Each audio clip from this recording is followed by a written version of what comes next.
Welcome to my channel. मैं आज आप लोगों के लिए एक नई वीडियो को लेकर आया हूँ। पंचायती राज व्यवस्था स्थानीय स्वशासन। स्थानीय स्वशासन कहने का भारत में स्थानीय स्वशासन कहने का अर्थ है जमीनी स्तर पर न्याय व्यवस्था को करना, जमीनी स्तर पर लोकतंत्र के निर्माण करना। तो स्थानीय स्वशासन की स्थापना कब की? चोल काल से ही स्थानीय स्वशासन का स्थापना किया गया था। उसके बाद अंग्रेजों के शासनकाल में 1880 से 1884 के मध्य 1880 से 1884 के मध्य लॉर्ड रिपन का शासनकाल था। इन्होंने ही स्थानीय स्वशासन की स्थापना की थी। और इससे एक क्वेश्चन भी आता है एग्जाम में, स्थानीय स्वशासन का जनक किसे कहते हैं? स्थानीय स्वशासन का जनक लॉर्ड रिपन को कहते हैं। उसके बाद भारत आज़ादी के बाद नीति निषेध तत्वों के भाग 4 में अनुच्छेद 40 में ग्राम पंचायत का गठन और उसके कार्य का वर्णन किया गया है और इन्हें इसमें संवैधानिक दर्जा इसे नहीं दिया गया। तो पंचायती राज व्यवस्था की स्थापना कब हुई? सबसे पहले कौन से राज्य में हुआ है और कैसे हुआ? सबसे पहले पंचायती राज की व्यवस्था का स्थापना 2 अक्टूबर 1959 राजस्थान के नागौर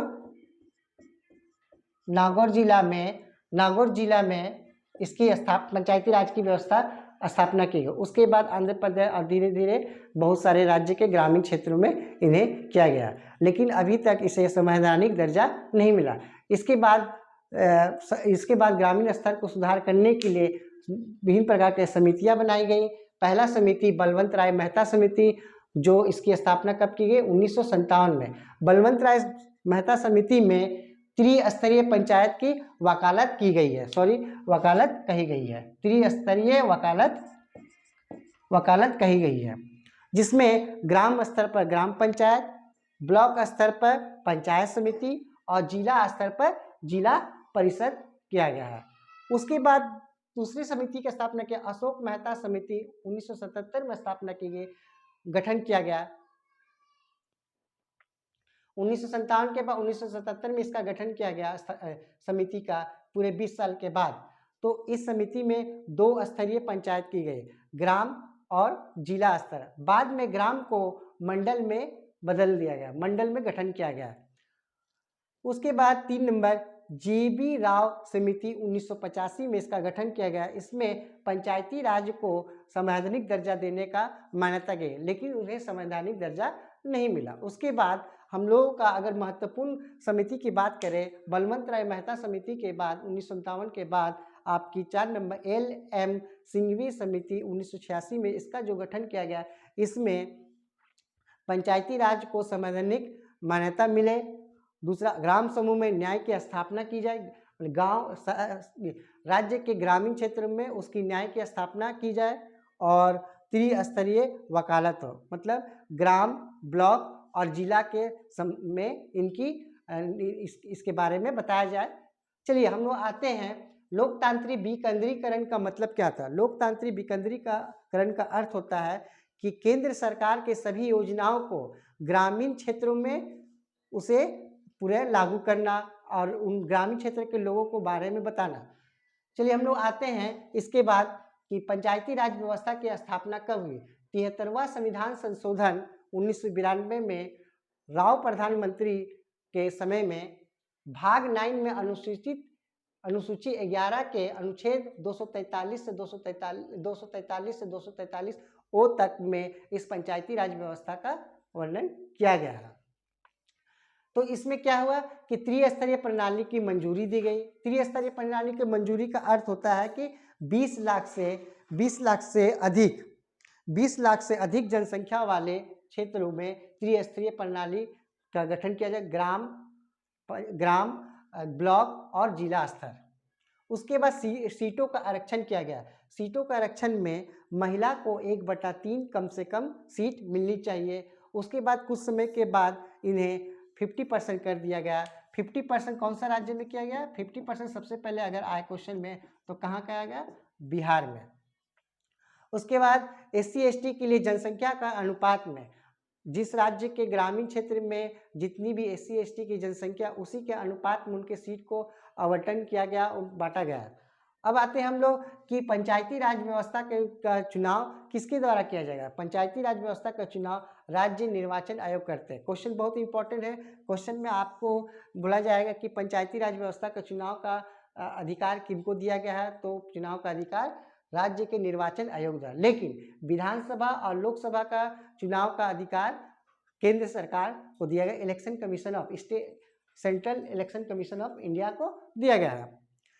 इनका कार्यकाल 5 वर्ष होता है विघटन के स्थिति तक, मतलब विघटन होने के 6 महीना तक राज्य सरकार इसे नहीं आगे बढ़ा सकता है, लेकिन 6 महीना के बाद उसे इलेक्शन कराना ही पड़ेगा। चुनाव के लिए न्यूनतम आयु होती है 21 वर्ष, लेकिन इसमें भी बच्चे मिस्टेक कर देते हैं। लोकसभा और विधानसभा में न्यूनतम आयु चुनाव के लिए कितनी है, 25 वर्ष, लेकिन पंचायती राज व्यवस्था में चुनाव के लिए न्यूनतम आयु 21 वर्ष है। और इसमें इस चीज़ की भी गठन की गई है कि प्रत्येक राज्य में राज्य के वित्त आयोग, प्रत्येक राज्य में राज्य के वित्त आयोग के द्वारा 5 वर्षों पर इसका गठन किया जाएगा। और इसका लेखा जोखा कौन करेगा, कौन देखेगा, राज्यपाल के द्वारा किया जाएगा।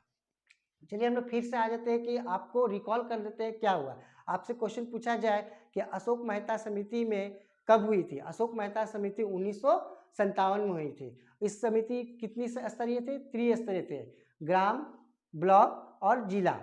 उसके बाद अशोक मेहता समिति कब गठन हुआ, अशोक मेहता समिति 1977 में हुआ। इसे हम लोग कौन सा स्तर बने, दो स्तरीय वाले समिति, तो अशोक मेहता समिति। GV राव के समिति में संवैधानिक दर्जा का मान्यता दी गई लेकिन नहीं मिली। उसके बाद LM सिंघवी समिति, बलवंत राय मेहता समिति के बाद सबसे महत्वपूर्ण अगर समिति है तो LM सिंघवी समिति 1986 का, जिसमें पंचायती राज को संवैधानिक दर्जा प्राप्त हो और ग्राम समूह में न्याय की स्थापना की जाए और त्रिस्तरीय वकालत, ग्राम, ब्लॉक और जिला के स्तर पर इनका वकालत किया जाए, मतलब इसके बारे में जानकारी दी जाए। चलिए हम लोग आते हैं पंचायत की संरचना। पंचायत को 3 भाग में बांटा गया। पंचायत की संरचना 3 भाग में, ग्राम, पंचायत समिति और जिला परिषद। ग्राम में पंचायत होते हैं। पंचायत का चुनाव प्रत्यक्ष रूप से किया जाता है और इसका प्रत्यक्ष रूप से जो चुनाव होता है उसे क्या कहते हैं, मुखिया कहते हैं। मुखिया का क्या काम है, मुखिया का काम है ग्राम स्तर पर विकास योजना और रणनीति की पहचान कराना, मतलब केंद्र सरकार की सभी योजनाओं को ग्राम में सभी को बताना, उसकी योजनाओं को केंद्र सरकार के। उसके बाद आते हैं पंचायत समिति, जो अप्रत्यक्ष रूप से इसकी चुनाव होते हैं। इसका एक प्रमुख होता है और उप प्रमुख भी होता है। इनका क्या काम है कि ग्राम पंचायत का वार्षिक योजना पर विचार और विमर्श करना और समेकित योजना को जिला परिषद में प्रस्तुत करना, यानी जिला स्तर तक उसे बताना है। जिला परिषद का होता है अध्यक्ष और उपाध्यक्ष भी होता है। इसका काम है समन्वय और पर्यवेक्षण करना। अगर आप लोग से क्वेश्चन पूछा जाए कि अनुसूची 11 में कितने विषय हैं, अनुसूची 11 में कितने विषय हैं, तो 29 विषय है। 29 विषय ये क्या क्या है, ग्रामीण क्षेत्रों में 29 विषय अनुसूची 11 में बताया गया है। इसमें क्या है कि ग्राम में लोगों को रहने के लिए विभिन्न कानून की व्यवस्था, जैसे कि आप लोग बोल सकते हैं कि मत्स्य पालन करना, भूमि सुधार करना, बच्चे के शिक्षा प्रणाली को सुधार करना, जन्म स्तर को सुधार करना, कानून व्यवस्था को सुधार करना, कृषि से संबंधित सुधार करना, ये सभी बातें बताई गई है। अनुसूची 11 में कितने विषय है, बहुत इंपॉर्टेंट क्वेश्चन, अनुसूची 11 में कितने विषय है, 29 विषय है, 29 विषय है। तो पंचायती राज व्यवस्था जो आप लोग को मैं बताया, जिससे कि आप लोगों को बहुत सारी जानकारी प्राप्त हो और आप लोगों का जो एग्ज़ाम में क्वेश्चन आए, इससे आप लोगों का एक भी क्वेश्चन ना छूटे। इसके लिए मेरे चैनल को सब्सक्राइब कीजिए, लाइक कीजिए और ज़्यादा से ज़्यादा शेयर कीजिए। धन्यवाद।